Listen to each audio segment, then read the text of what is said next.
Hello, guys, and this is me, Munmun. And today, in this video, we will cover about the political culture topic, right? So, in our 7-day challenge, the first day of today, we have to cover about the political culture. So, what do you understand by this term political culture is?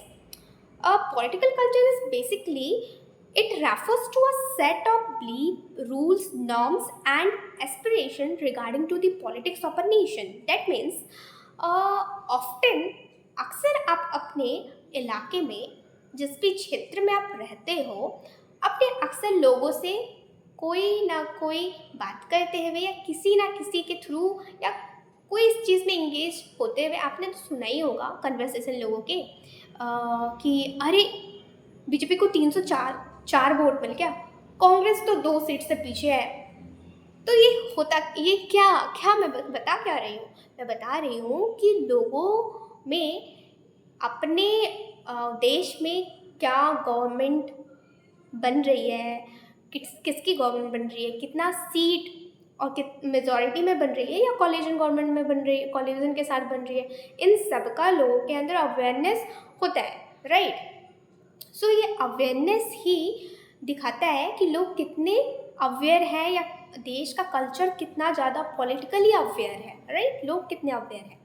यदि आपको और मेरे को इस बात का पता है कि आपको या मुझे कौन कौन से राइट्स दिए गए हैं एज अ फंडामेंटल राइट्स, या फिर कॉन्स्टिट्यूशन हमें कौन कौन से राइट प्रोवाइड करता है, या फिर क्या हमारी ड्यूटीज़ है, या फिर हमारे देश का स्ट्रक्चर, गवर्नमेंट का स्ट्रक्चर कैसा है। पार्लियामेंट्री फॉर्म है, प्रेसिडेंटल फॉर्म है। यदि पार्लियामेंट्री फॉर्म है तो पार्लियामेंट्री फॉर्म में हाउसेस का स्ट्रक्चर कैसा है, बाइकैमरल है या यूनिकैमरल है। सो यदि ये नॉलेज आपके अंदर है और इन सारे के बारे में हम अक्सर यदि अपने कंट्री में, घर में, सोसाइटी में बात करता हुआ सुनते हैं, इनका कन्वर्सेशन होता है, दैट मीन्स कि country is a type of highly aware, not highly aware, या फिर वो बहुत ज़्यादा इन्वॉल्व भी नहीं होती पॉलिटिकल अवेयरनेस के रिगार्डिंग, पॉलिटिकल एक्टिविटीज़ के रिगार्डिंग। सो ये कुछ आयाम से, कुछ डायमेंशंस हैं जिसके थ्रू हम ये पता लगा सकते हैं कि पॉलिटिकल कल्चर एक कंट्री में है क्या। सो बेसिकली पॉलिटिकल कल्चर होता यही है कि वैल्यूज़ क्या है, right.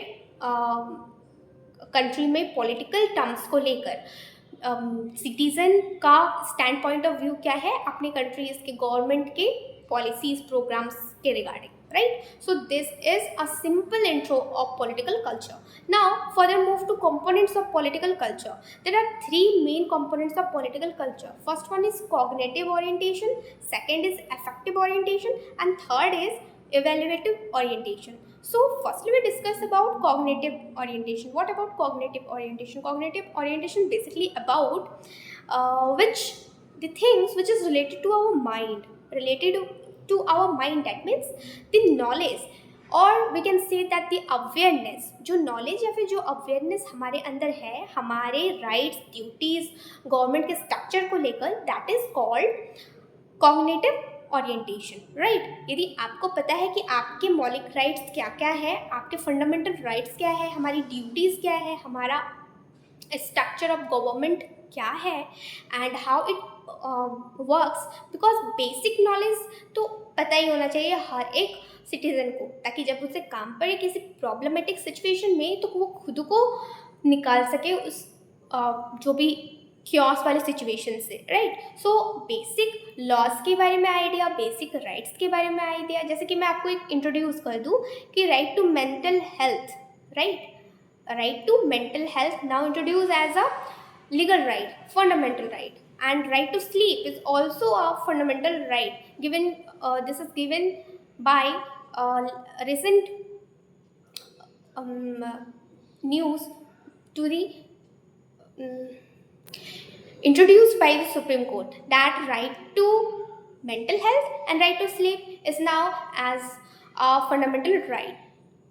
So now move to further, that is affective orientation. Affective orientation, that means whenever we connected through feelings, right, if we attach or if we detach, both the situation, if someone attach or someone is detached from a nation's point of view, like whenever a national song plays, right, we so हम क्या करते हैं उस time में, हमको nation की feeling आती है ना, जब भी राष्ट्रगान हो या फिर हम नेशनल फ्लैग को किसी दूसरी कंट्री में देखें तो हमको एक यूनिटी की फीलिंग, इंटीग्रिटी की फीलिंग फील होती है, दैट इज़ कॉल्ड। तो ये जो यूनिटी की फीलिंग या फिर जो नेशनलिटी की फीलिंग हमारे अंदर आती है, that is called affective orientation. अब हम आते हैं कि इवेल्युएटिव ओरिएंटेशन क्या होता है। तो जजमेंट या फिर opinion regarding to the policies or the program which introduced by the government, that is called evaluative orientation, right? So evaluate करते हैं, like मान लेते हैं हम कि गवर्नमेंट ने कोई स्कीम या कोई पॉलिसी इंट्रोड्यूस करा, तो कुछ लोग क्या होगा कि उसके रिगार्डिंग टू अपना पॉजिटिव सपोर्ट देंगे, कुछ नेगेटिव सपोर्ट भी करेंगे। तो this is all about evaluation, right. जिसके हम एग्जाम्पल ले लें फार्मर बिल्स के रिगार्डिंग। सो फार्मर बिल जब आया था तो बहुत से फार्मर्स ने उसका प्रोटेस्ट किया, बहुत उसके फेवर में थे। So this is all about evaluation. Okay, now move to next topic, that is type of political culture. अभी तक हमने पॉलिटिकल कल्चर का जस्ट इंट्रो समझ लिया, कंसेप्ट समझ लिया, what about it is basically, and then after हमने component of political culture समझा। अब हम समझेंगे कि type of political culture. So type of political culture classified basically by Armand and Bhava, right? So there are mainly 3 type of political culture.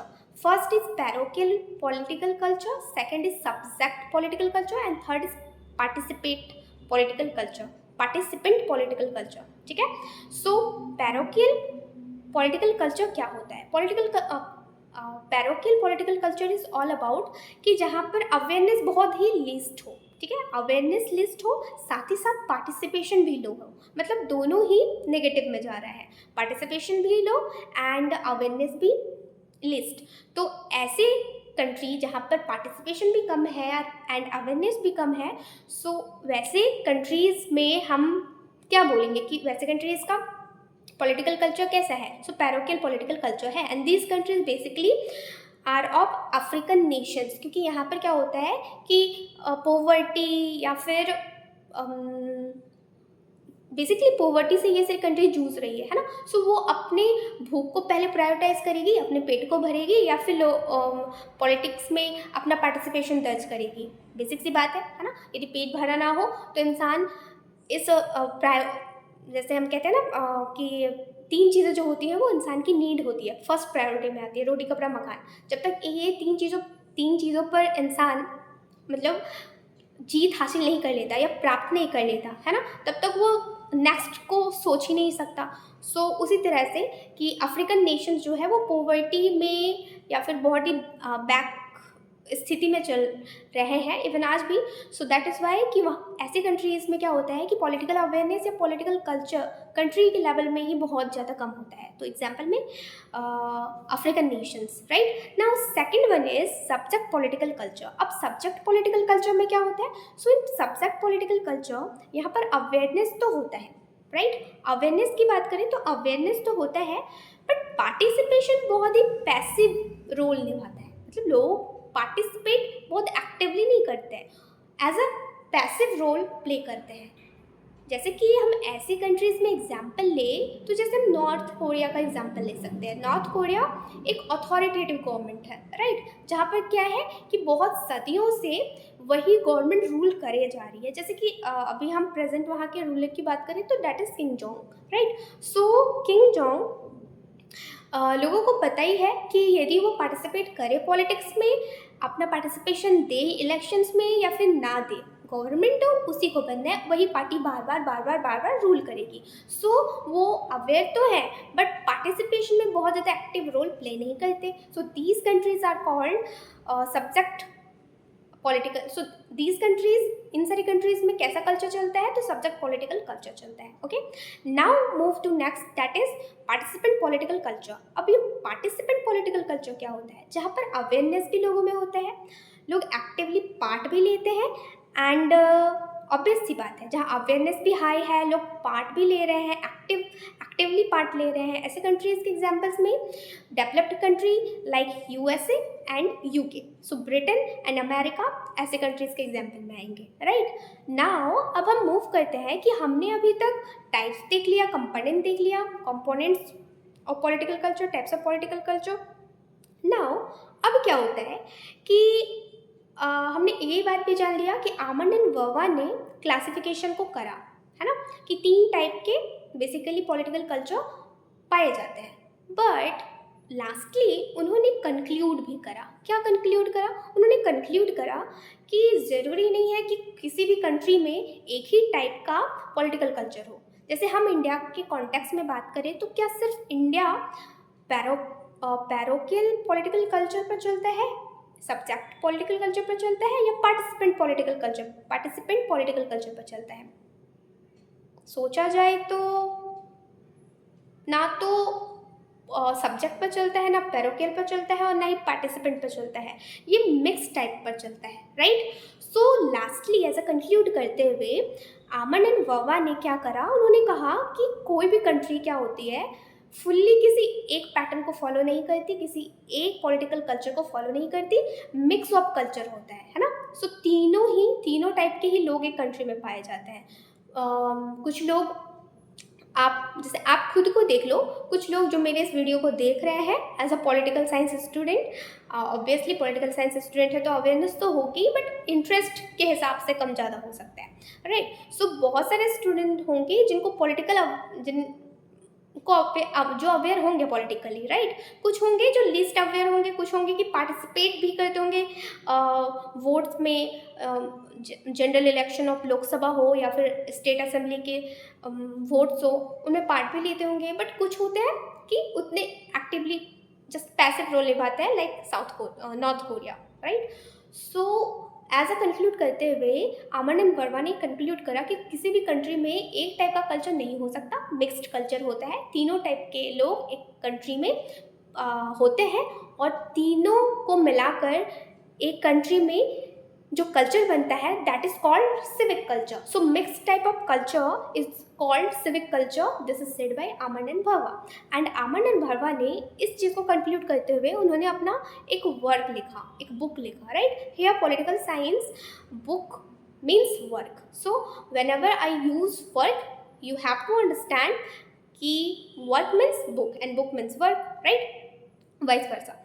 Now Almond and Verba ने collectively political culture in the year 1963 introduce करा और उन्होंने just 5 country का study करा। अब वो 5 country कौन कौन सा है, और इन 5 कंट्री के स्टडी के अकॉर्डिंग टू ही उन्होंने कहा कि कंट्रीज जो होती हैं वो मिक्स टाइप पर काम करती हैं, किसी भी एक पैटर्न या फिर एक पॉलिटिकल कल्चर को फॉलो नहीं करती।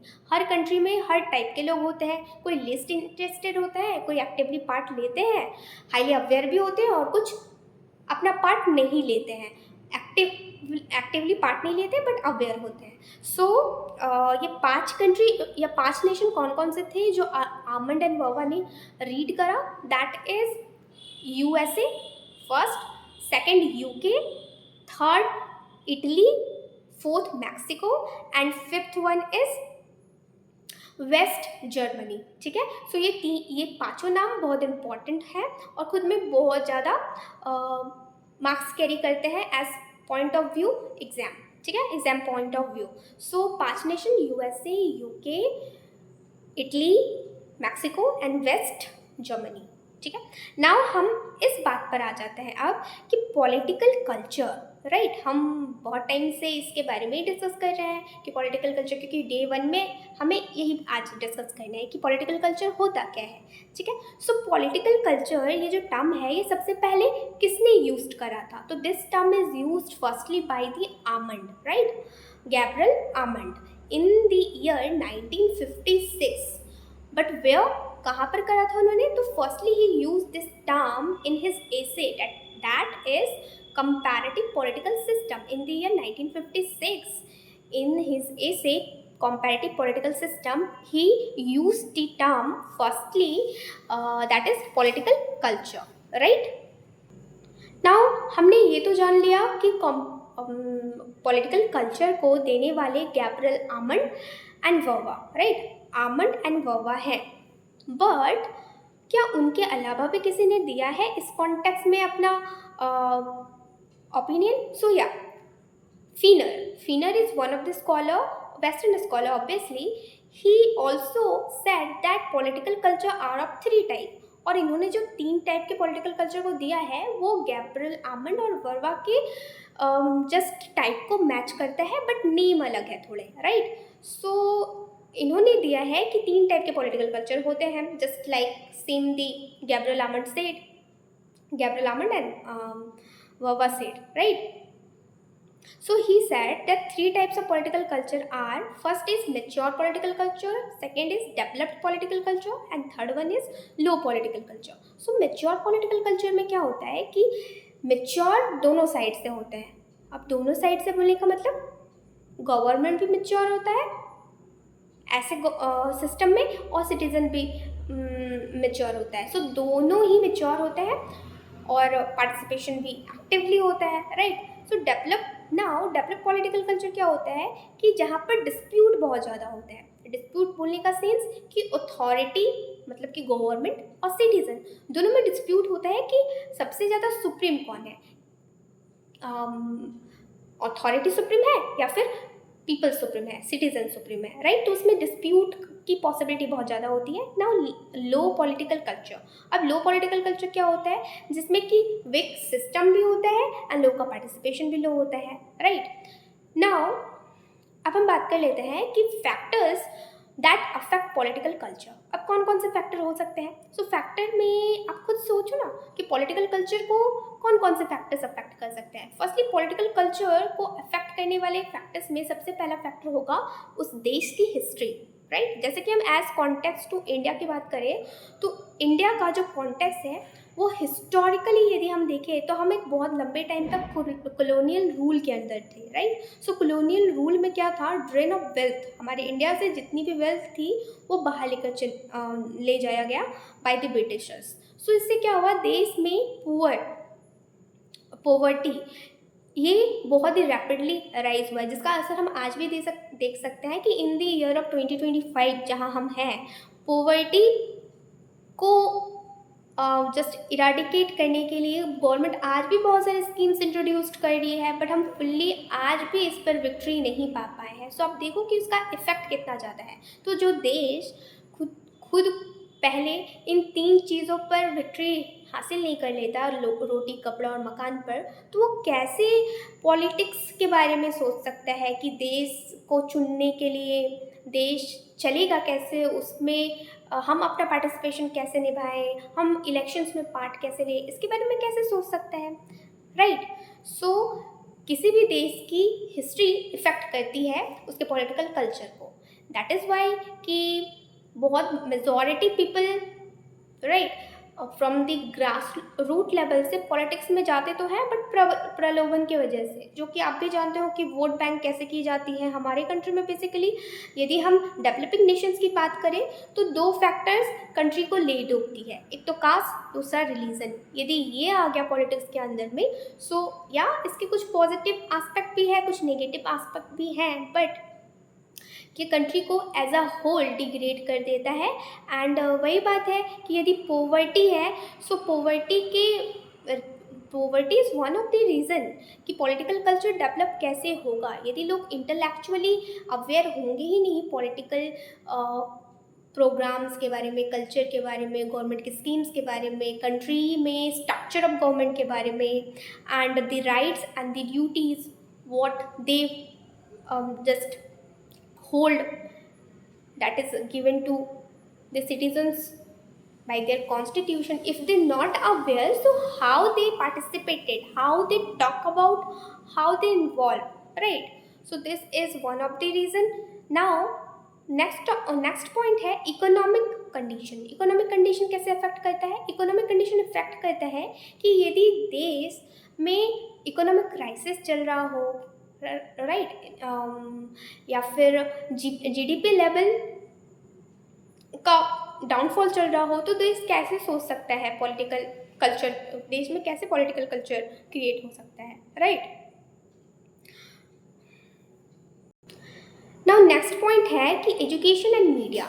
जैसे कि आप जानते हो कि एजुकेशन का कितना बड़ा रोल है पॉलिटिकल कल्चर को क्रिएट करने में। यदि टीचर्स ही बच्चों को नहीं बताएंगे कि अवेयर नहीं करेंगे कि हम as a civic civic rights क्या है, या फिर हमारे कंट्री में जस्ट किस लेवल के गवर्नमेंट रूल करती है, फॉर्म ऑफ स्ट्रक्चर क्या है, राइट। यदि इन सब के बारे में अवेयरनेस ही नहीं होगा, बहुत सारे इवन मेरे कुछ फ्रेंड्स भी हैं जिनको आज भी ये दिक्कत आती है कि Lok Sabha, Rajya Sabha and Vidhan Sabha, Vidhan Parishad, what is this, right. सो यदि जनरल से अवेयरनेस की कमी होगी तो आप सोचो कि पॉलिटिकल अवेयरनेस या पॉलिटिकल कल्चर कैसे क्रिएट हो सकता है, राइट। सो पॉसिबल ही नहीं हो सकता। सो ये तो बेसिक बात है कि सिविक सेंस क्रिएट हो, राइट, सिविक कल्चर क्रिएट हो। So and now next point is media. आपको तो पता ही है कि मीडिया का रोल कितना इम्पोर्टेंट है।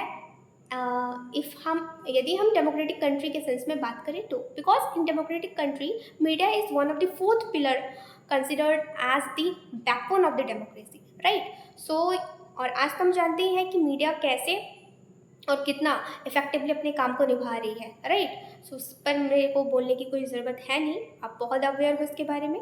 एंड नाउ नेक्स्ट पॉइंट आता है कि importance of political culture. So political culture का इम्पोर्टेंस क्या है? पॉलिटिकल कल्चर का इम्पोर्टेंस यही है कि एक तो स्टेबिलिटी आ जाती है कंट्री पर, कि कंट्री लेवल पर, राइट, कि जस्ट लोग अवेयर हैं, या फिर एक फॉर्म ऑफ टाइप को अपनाया जा रहा है। यदि हम नॉर्थ कोरिया की बात करें तो जैसे मैंने बताया, नॉर्थ कोरिया में सब्जेक्ट पॉलिटिकल कल्चर चलता है, राइट। तो सब्जेक्ट पॉलिटिकल कल्चर, लोगों को तो पता है कि यही गवर्नमेंट बार बार आने वाली है, तो हम पार्ट लेकर करें भी क्या, हमारे पार्ट लेने या ना लेने से बहुत अच्छी स्कीम्स या पॉलिसीज तो इंट्रोड्यूस होगी नहीं, जो है वही बस वही रहेगी। सो इससे होता है देश में कि स्टेबिलिटी आ जाती है, राइट। दूसरा पॉइंट हम इसमें लें तो ये हो सकता है कि पॉलिटिकल कल्चर डेमोक्रेसीज कंट्रीज़ को प्रमोट कर सकती है, क्योंकि जितना ज़्यादा लोगों का पार्टिसिपेशन होगा उतना ज़्यादा एक कंट्री डेमोक्रेटिक कहलाएगी, और डेमोक्रेटिक कंट्री के साथ इंटरनेशनल या ग्लोबल लेवल पर ट्रेड्स, कम्युनिकेशन, इंटरेक्शन, ये सब भी बढ़ेगा, राइट। नाउ नेक्स्ट पॉइंट, यदि हम इम्पोर्टेंस की बात कर लें तो तीसरा पॉइंट इसमें आ जाता है कि कॉन्फ्लिक्ट रिजोल्यूशन। जैसे कि हम इंडिया के कॉन्टेक्स्ट में ही इस चीज़ को लेते हुए समझे तो बहुत सारी ऐसी स्कीम्स होती है जो सरकार इंट्रोड्यूस करती है, बट हम तो बहुत बार हमने देखा है कि यदि सिटीजनशिप अमेंडमेंट एक्ट हो या फिर फार्मर्स बिल हो, इन सब में हमने देखा कि कंट्री लेवल पर कितना ज़्यादा प्रोटेस्ट हुआ, लोगों ने करा, राइट। तो इसमें हमने क्या समझा, इससे हम यही समझ रहे हैं कि लोग प्रोटेस्ट करेंगे यदि उनको पसंद नहीं है, राइट, कुछ सपोर्ट भी करेंगे, और सरकार इन सब को किस तरीके से रिजॉल्व करेगी, जब ऐसे प्रोटेस्ट हो या लोगों का जस्ट उसके अगेंस्ट में या उसके फेवर में कुछ फीडबैक जाए, तो सरकार उसको रिएक्ट कैसे करेगी, पीसफुली करेगी या एग्रेशन के साथ करेगी। This also is one of the importance point comes under the political culture, right. कैसे उसको फेस करेगी सरकार। सो ये भी पॉलिटिकल कल्चर को बताता है कि एग्रेशन के साथ डील करने वाली है या फिर पीसफुली उसको हैंडल करने वाली है, राइट। नाउ लास्टली एंड इसी के साथ हम अपने इस पॉलिटिकल कल्चर के सीरीज़ में फर्स्ट डे को एंड करेंगे कि लास्ट आप ये बताओ कि क्रिटिक्स क्या हो सकता है इस कॉन्सेप्ट का। आई थिंक मैं जो समझाने की आपको कोशिश कर रही हूँ, आप इतना समझ चुके होंगे कि पॉलिटिकल कल्चर बेसिकली है क्या, एक कल्चर क्रिएट करना। कल्चर का मतलब ही तो होता है संस्कृति, राइट। सो संस्कृति किस चीज़ का, पॉलिटिकल का, राइट। राजनीतिक तौर पर हम उस लेवल का टॉक कर पाए, कन्वर्सेशन कर पाए कि हमारे राइट्स क्या क्या हैं, राइट। यदि कहीं पर, जैसे ये तो आम बात है, आपने भी देखा है, मैंने भी देखा है, चाइल्ड लेबर, जो कि आर्टिकल 23 कहता है right against exploitation, right. And child labour की बात आर्टिकल 24 में की गई है।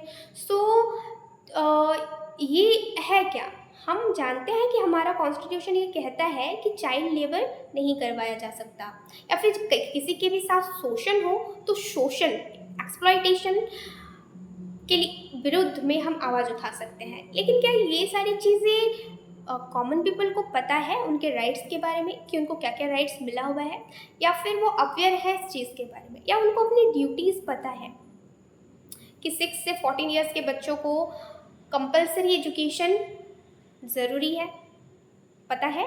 यदि नहीं पता है, यदि हम बहुत सारे बेसिक लॉज का हमें आइडिया नहीं है, तो हम कैसे कह सकते हैं कि एक कंट्री पॉलिटिकली एक्टिव है, या फिर पॉलिटिकल अवेयरनेस या पॉलिटिकल कल्चर है उस कंट्री में? यदि नहीं है, लोग नहीं जानते हैं, बेसिकली अफ्रीकन नेशंस में लोगों को अवेयरनेस है नहीं। वो पहला तो अपना नीड, पॉवर्टी से वो कैसे बाहर निकले, 2 वक्त का रोटी कैसे जुटा ले, या फिर एक अच्छी सी छत मिल जाए, शेल्टर मिल जाए जिसमें वो रह ले, यही नीड है। तो जब तक ये नीड लोगों की ख़त्म नहीं होगी, वो कभी भी पॉलिटिकल फील्ड में, पॉलिटिकल एरिया में नहीं जा पाएंगे, राइट? सो इंडिया का भी बहुत सारा चैलेंजेस है, या कुछ ऐसे इलीट वर्ग हैं, या फिर कुछ ऐसी मिडिल क्लास सोसाइटी या फैमिलीज़, हम ऐसा बोल सकते हैं, कि जिन्होंने अपने लेवल को इंक्रीज़ करा, राइट? और वो उनके इंटेलेक्चुअल लेवल के वजह से हम इंडिया लेवल पर भी ये माहौल देखने को हमको मिलता है कि लोगों का पार्टिसिपेशन है, राइट? बट हाँ, ऐसा हम यदि डेटास की बात करें तो फुल अवेयरनेस है लोगों की, ऐसा नहीं कहा जा सकता, बिकॉज आनंद बाबा खुद कहते हैं कि मिक्स्ड कल्चर चलता है, राइट? सो लास्टली यही मैं कंक्लूड करूँगी क्रिटिसिज्म के साथ, कि इस टॉपिक का सबसे बड़ा क्रिटिसिज्म यही है कि ये बहुत ही यूरोसेंट्रिक है। यूरोसेंट्रिक कहने का मतलब हमने जाना ना कि 5 नेशन का स्टडी उन्होंने करा, UK, US, Germany, Italy and Mexico. So ये 5 नेशन का स्टडी करके उन्होंने कह दिया कि ऐसे ही टाइप का जस्ट पॉलिटिकल कल्चर होता है, और सारे कंट्री में यही अप्लाई है, या ऐसा ही होता है। सो ऐसा कहना, जनरलाइज कर देना ज़रूरी तो नहीं, राइट? और क्या पता इसके बियॉन्ड भी कुछ एग्जिस्ट करता हो, उसकी स्टडी नहीं की गई हो। सो यही एक सबसे मेजर क्रिटिसिज्म है। क्यों? क्योंकि ऐसे स्टडीज़ में जो ये दोनों ही वेस्टर्न थिंकर्स हैं। सो यहाँ से बात ये भी निकल के आता है कि इन्होंने ये जो कंट्रीज़ इन्होंने स्टडी की 5 कंट्री में की, इसमें से एक भी कंट्री एशियन कंट्रीज़ नहीं है। तो सारी की सारी कंट्रीज़ जस्ट वेस्टर्न कंट्रीज़ है और एशियन कंट्रीज़ है नहीं। तो फिर ये जो उन्होंने प्रिंसिपल दिया, जो बात कही, ये कैसे एशियन कंट्रीज़ पर भी लागू हो सकता है? बट मेरा काम था जो नॉलेज है आपके तक पहुंचाना, मैंने आप तक पहुंचा दिया। आई थिंक सो कि political culture with day 1 7 day challenge मैंने कंप्लीट किया, बहुत अच्छे से आपको समझाने की कोशिश की। यदि कोई डाउट हो या आपको कुछ पूछना हो तो आप मेरे इस वीडियो के नीचे कमेंट करके मुझसे पूछ सकते हैं। And very much thank you, and मेरे इस चैनल पर आते रहिए, बिकॉज अभी डे 7 तक आपको मेरे साथ ये चैलेंज पूरा करना है, राइट? एंड या ये वीडियो बेसिकली कंसेप्ट के बारे में था, factual questions and short notes, और इसके रिगार्डिंग जो जितने भी PYQ या प्रैक्टिस क्वेश्चन बनते हैं वो भी मैं जस्ट अपने इस चैनल पर अपलोड कर चुकी हूँ, आप देख सकते हैं। बस ऐसे ही मेरे लेक्चर्स में आते रहिए, मेरे जस्ट नॉलेज, मैं अपने नॉलेज को आपके तक पहुँचाते रहूँ, और आप मेरे से जुड़ते रहिए। Thank you.